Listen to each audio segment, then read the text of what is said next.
Je te montre vite fait un unboxing, mais au moment où tu vois cette vidéo, techniquement, je l'ai plus. Je l'ai plus. Je suis dégoûté, je l'ai plus. Le magnifique Dyson V16 animal piston, piston animal. Pour moi, le summum des aspirateurs. Et je vais pas te mentir, c'est pas une blague, je le kiffe. Le test que tu vas voir là maintenant, c'est parce que je l'ai déjà utilisé pendant un mois, mais on a été en chantier ici, c'est un peu le bordel. Donc je vais te faire des plans où à terre, c'est de la poussière, c'est un peu le bordel. Donc tu verras, je vais te faire des plans. En plus, le chat a déwanné le canapé, donc j'ai un petit plan là que j'ai gardé pour te faire justement te montrer l'efficacité du piston animal de Dyson, ce V16 qui pour moi est une tuerie. Je vais te montrer aussi les accessoires et te montrer que ça se plug tout seul. Alors, je sais pas si le cadrage est bon, mais tu vois mes pieds. Si tu vois mes pieds, tu vois que j'ai les deux brosses. C'est une dinguerie. C'est juste une dinguerie. Je vais t'expliquer pourquoi je kiffe ça. Et je vais te montrer. Là, je vais clipser. Par exemple, pour clipser, c'est très simple. Souvent, tu as la station de charge, ton Dyson, il est comme ça, et souvent, tu as déjà ça qui est au cul. C'est trop bien, parce que pour le dépluguer, bah, c'est comme à l'ancienne. Hein. C'est un bouton, tu plugs, tu déplugues, ça marche bien. Tu prends la brosse, on va pousser celle-ci, on va garder que celle-ci. Euh, Hop, tu mets le bitonio dans le machin, paf. Et si tu es du genre à avoir mal au dos et pas vouloir te baisser pour aller le dépluguer et mettre un autre accessoire, par exemple la brosse marine, bah, tu fais juste une pression là, et ça vient, tac. Ça, c'est une révolution pour moi. Je passe d'un V10 hein, à celui-ci. Je te montrerai, je te ferai un comparatif si comme moi, tu es sur un V10. Mais c'est une dinguerie. Alors tu plugs, tu peux relier le Dyson à ton téléphone si tu veux avoir des suivis de nettoyage, de temps, etc. Perso, je l'ai fait au début, j'ai testé, c'est sympa. Ça donne des informations assez utiles si tu veux savoir un petit peu combien de temps tu prends pour faire ton nettoyage. J'ai surtout vu une amélioration avec le temps, je vais plus vite avec. Et je le kiffe, mais il y a un truc, c'est le bruit. Je trouve que c'est toujours super bruyant. Il paraît que les gens aiment le bruit de Dyson. Moi, personnellement, il ne me dérange pas. Mais voilà. Surtout qu'à à l'écoute, quand il se met en mode turbo, tu l'entends. Hein. Et alors, pour l'allumer, je vais te faire un plan après, hein, t'inquiète pas. C'est une petite pression. Trois modes. Echo, auto, boost. Je vais le taper en écho 2 secondes, le temps 2. Et là, à partir de ce moment-là, tu peux voir le restant de ta batterie, ce qui te reste, etc. Par exemple, là, il me reste 26 minutes de batterie. Je vais le passer en auto. Tu entends que la brosse a changé de bruit. Il y a le petit laser qui montre que c'est dégueulasse. Et c'est là que ça fait peur. C'est que avec cette lumière, tu te rends compte que tout est dégueulasse. C'est horrible. Tu as peur de faire le ménage. Donc, je vais attraper le téléphone. On va changer de plan. Je vais te montrer vis-à-vis du sol avec la poussière. Tu vas voir que ça marche. Cette brosse, elle est ouf. Sachant que comparé à tous les autres youtubeurs, testeurs que j'ai vus qui te présentent un appareil propre au moment de la vidéo, genre il a jamais servi le machin. Là, je peux le jurer que pendant un mois, je l'ai ruiné. Je l'ai utilisé de tous les côtés. Je comprends même pas pourquoi il repart. Il devrait être mien. Et je vais te montrer aussi ce que j'aime dessus, parce qu'il y a plein d'évolutions que j'aime.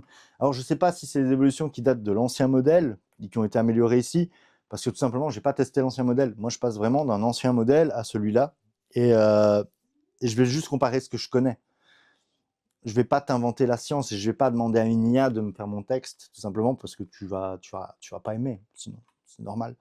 Donc, switchement de plan, on nettoie là, je te montre les autres petites brosses, on fait un test animal, et puis on revient, on fait la submarine aussi, je vais la faire directement, hein. Je vais aspirer, je passe à la submarine, je te montre comment ça marche, et tu vas voir, c'est trop bien. Alors comme je te l'ai dit, là tu as donc deux boutons, tu as un bouton qui va servir à l'allumer, et l'autre pour l'enclencher. Donc tu appuies, il s'enclenche en mode automatique, à ce moment-là, tu vois le menu qui montre, et tu entends qu'il se met à jour tout seul. Si tu regardes le sol, tu vois que c'est plein de poussière, de poils de chat, etc. Et quand tu passes, paf, ça disparaît. C'est hallucinant. Bon, pour l'exemple, je vais pas te faire plus. Hein. Tu auras compris que que ça marche bien. Donc maintenant, je te montre le truc. Bon, techniquement, tu as deux mains. Ici, je vais faire un petit peu comme je peux. Donc, je pousse sur ici, hein, comme tu vois, je pousse, je débranche. Je vais chercher ma brosse sous-marine, comme tu vois, qui est déjà remplie d'eau. Je t'en ferai un plan un peu plus important après. Je viens plugger dedans. Paf, je suis plugué. Je viens le déloger de son truc.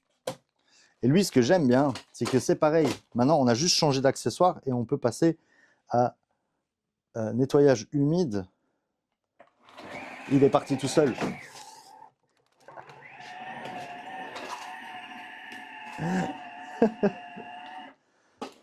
Bon, les aléas du direct, comme tu l'as vu, j'ai dû le retenir. En gros, nettoyage humide ou max. Max, ça va vraiment tremper ton sol. Nettoyage humide, c'est normal. Par contre, comme c'est une brosse, à l'intérieur, je te le montrerai. Dès que tu vas appuyer sur le bouton rouge, comme là, je vais le faire, regarde. Hop, il a envoyé, il a envie de partir tout seul. Il faut le retenir et tu pars nettoyer tranquillou.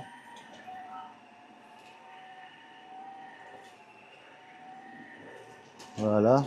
Pour ce plan, on va faire très simple. Je vais te montrer un coin de canapé que mes chats aiment bien ruiner, de poils, parce que j'ai un chat blanc. Et je vais te montrer comment ça fonctionne, et puis après, on te démontrera les brosses. Tu vois, j'ai mis la petite brosse, on va enclencher. Voilà, et on y va, demain.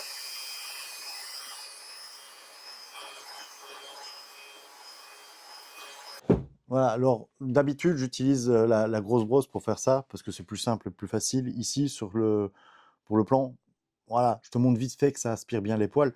Et maintenant, je vais te montrer, c'est quoi le truc que je kiffe le plus, c'est qu'on va se poser et on va un petit peu analyser et démonter les trucs pour te montrer. Quand je parle de démonter, tu vas voir, c'est trop bien. Déjà, comme tu peux le voir avec cette brosse, bah, qui a déjà pas mal été utilisée, hein. En vrai, avant, pour la démonter, c'était une horreur avec un truc sur le côté. Enfin, je vais te comparer après l'autre brosse, tu comprendras. Ici, ce qui est trop bien, c'est que ces deux petits clips que tu viens vraiment déclipser d'un côté, déclipser de l'autre, tu as accès à la brosse que tu peux vraiment démonter en mode, tu la prends et tu la claques, tu peux la nettoyer. Comme ça, tu enlèves les résidus de poussière, etc., qui restent souvent voilà, un peu collés. Tu peux nettoyer la vitre, etc., et la remonter. Ça prend 3 minutes, c'est trop bien. Déjà, si on les compare au niveau de la gueule, tu vois bien que lui il est plus... Bah, il est plus petit, hein. Il est plus petit. La capacité ici, là-dedans, bah, avec le fait de tasser, c'est plus que dans celui-là, tu vois. C'est beaucoup plus. Niveau batterie, là, on est sur un petit truc de batterie ici, au niveau du socle. Ici, on est sur une batterie qui est quand même maxi et qui est enlevable. On peut enfin enlever la batterie. Au niveau des filtres, bah, ici, on avait un gros truc de filtre ici à l'arrière. Ici, on a sur un truc beaucoup plus fin, euh, qui est vraiment bien, et nettoyable en plus. Ici, il est nettoyable. Ici, essayez pas de le nettoyer. Au niveau de l'autonomie, bah, c'est comme je dis, lui, il défonce celui-là, bah, c'est pas photo. Et au niveau de sa brosse, c'est pareil. Lui, c'est pas une brosse piston pour les cheveux. Ça enroule tous les poils là-dedans. C'est une horreur. On n'a pas non plus, quand tu enlèves la brosse, voilà, tu as un gros creux, tu peux rien faire. Ici, tu as quand même un petit bec que j'aime vraiment bien, qui, malgré que tu n'as pas d'accessoire, bah, tu peux quand même l'utiliser. Et ça, c'est vraiment le must. En dehors que c'est connectable, hein, ce truc-là, c'est connectable à un téléphone pour un peu faire ton suivi. Lui, pas. Lui, c'est le must. Et en plus, il est joli, je l'aime vraiment bien. Le seul bémol, parce qu'il y a quand même des bémols là-dedans, ça, c'est lourd. Ça, c'est plus léger. Alors certains me diront, ouais, mais c'est un temps d'adaptation. Oui, mais quand tu es une personne un peu plus faible, on va dire un peu plus vieille, ou atteinte de certaines maladies qui font que les choses lourdes, c'est compliqué, bah ça, c'est pas ouf. Ça, c'est un peu mieux. Mais voilà.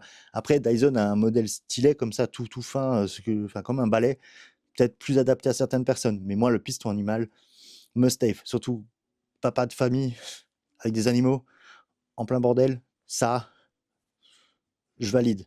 C'est oui, 1000%. Donc voilà, tu te doutes bien que ça, je le valide à 1000%. C'est un gros oui. J'ai vraiment envie d'en avoir un maintenant daily. Le prix pique par contre, c'est ça qui me fout un peu mal. C'est que mon ancien Dyson, je l'ai payé la moitié du prix de celui-là. Alors je veux bien, Dyson, c'est increvable, hein, on va pas se mentir, non, le mien à 10 ans, tient toujours, tient toujours. Donc celui-là, je pense que dans 10 ans, il tient toujours. Je n'ai jamais compris comment Dyson fonctionnait pour faire des appareils qui durent aussi longtemps dans le temps et qui fonctionnent toujours aussi bien, à part la batterie qui commence un peu à mourir, mais maintenant qu'elle est amovible, cette batterie, comme tu peux le voir ici, on a le petit socle rouge, tu peux l'enlever. Je sais pas trop où ils vont aller avec des trucs où tu peux remplacer la batterie. Après, tu vas me dire, ouais, mais l'obsolescence programmée, oui, c'est vrai, surtout avec les objets connectés, c'est encore plus vrai. Mais on verra ce que Dyson va faire dans le temps, et moi, de toute façon, si l'aspirateur dure 5 ans, pour moi, il est déjà rentable, hein. On va pas se mentir. Ça s'utilise tous les jours, un aspirateur du genre. Surtout qu'avec ça, tu fais tout. Tu veux aspirer sur la table, tu aspires avec. Bon, tu vas me dire, il aspire fort, donc on va les mollo. Mais tes textiles, tes sols, tu veux laver, c'est un all-in-one. C'est un all-in-one. Celui-là, avec sa piston, enfin avec la submarine, c'est un must-have. Moi, franchement, je ne veux que ça. Donc voilà. C'était mon avis. Dis-moi en commentaire, toi, ce que tu penses de ce Dyson, sachant que tu vas me dire tous les influenceurs en ont parlé, en ont fait la pub, c'est vrai. Mais aucun ne t'a montré réellement comment ça fonctionnait avec des vraies images et non pas des images de publicité comme tous l'ont fait avec les longs cheveux qui se font aspirer. Je pourrais te montrer, hein, je prends une douche, je t'enlève mes cheveux, je les mets au sol, j'aspire, c'est pas un problème.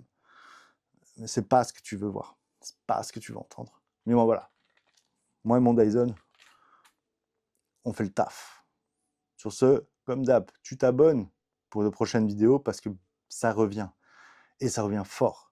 Parce que je t'annonce que je voulais faire une chaîne qui s'appelait Shoopsteak, spécialisée dans la tech. Et finalement, je ne vais pas le faire. Non. On va avoir du gaming, on va avoir de la tech, on va avoir des aspirateurs. J'aimerais bien en faire d'autres en fait, c'est pas une blague, hein. Mais j'aimerais bien plus de tech différentes.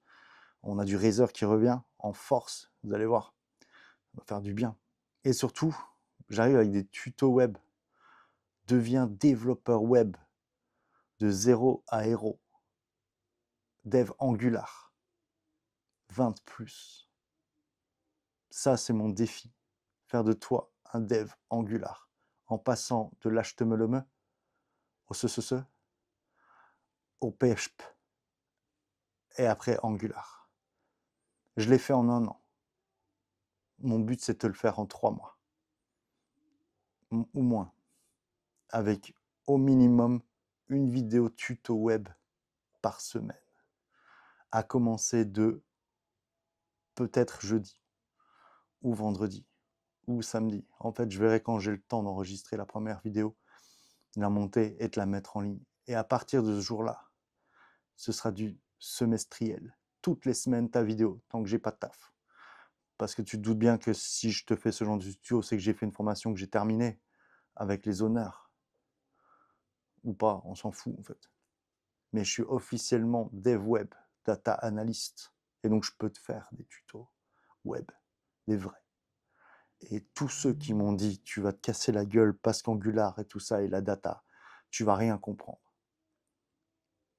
Je vais vous montrer que j'ai tout compris. Et je vous montrerai aussi comment on utilise les IA pour développer, parce qu'une fois que tu as compris comment développer, etc., et faire des fonctions quand tu n'as pas le temps, c'est bien d'utiliser l'IA aussi. Hein. On ne va pas se mentir, on est en 2025. Chaque développeur qui te dit « je n'utilise pas l'IA parce que c'est du vol », c'est des mythos. Tous, c'est des mythos. J'ai appris que dans l'industrie, 80% des gens utilisaient déjà l'IA. Certains te vendent des projets full IA. Moi, c'est pas mon but. Donc sur ce, tu t'abonnes et on se donne rendez-vous bientôt avec plein de vidéos et des nouveaux tutos de tests de jeu. J'aimerais bien te faire un test sur le dernier Call of là, que les gens ont craché dessus.